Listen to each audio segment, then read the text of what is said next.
Hello, my name's Neil Smith. I live in the UK. I'm a patient with Kallmann syndrome. I was diagnosed when I was 23.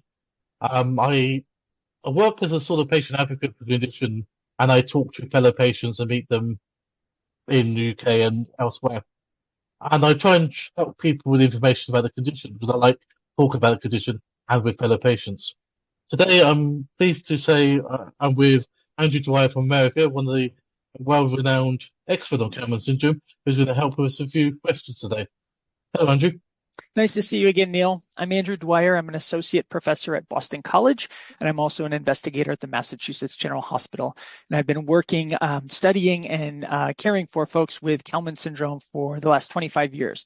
So we're here to answer common questions about a rare disease, CHH, congenital hypogonadotropic hypogonadism, and Kallmann syndrome. And this is informational. It's not intended to be medical advice. So, Neil, what question do you have for me today?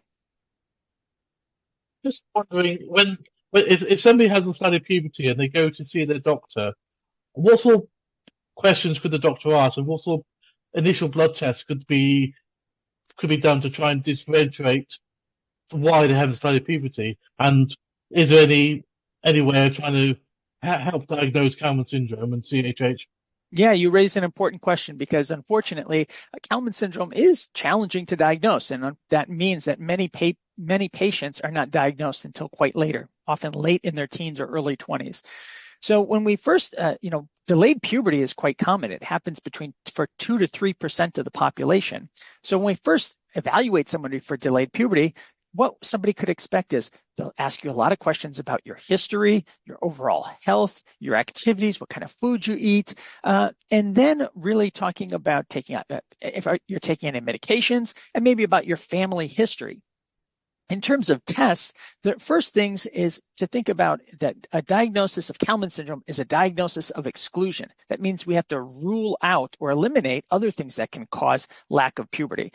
So there'll be measurement of other hormones, things like prolactin, your thyroid, which is a gland in your neck that controls your metabolism. And then they may measure hormones that control your reproduction and your puberty. And those are called the gonadotropins, LH and FSH, luteinizing hormone and follicle stimulating hormone, and sex steroids, testosterone, which is the dominant male sex steroid, and estradiol, which is the dominant female sex steroid.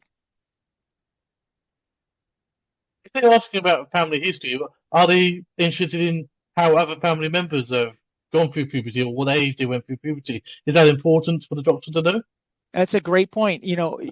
Family history is really important because much of the timing of puberty, the onset of puberty, is determined by your family history and your genetics. So understanding when people went through puberty and when, for females, when they had their first menstrual period or their menarche, and for males, when they remember going through puberty changes, such as a deepening of the voice, developing a beard, having a growth spurt, things like that. That information can be really useful for understanding and placing the timing of puberty in context.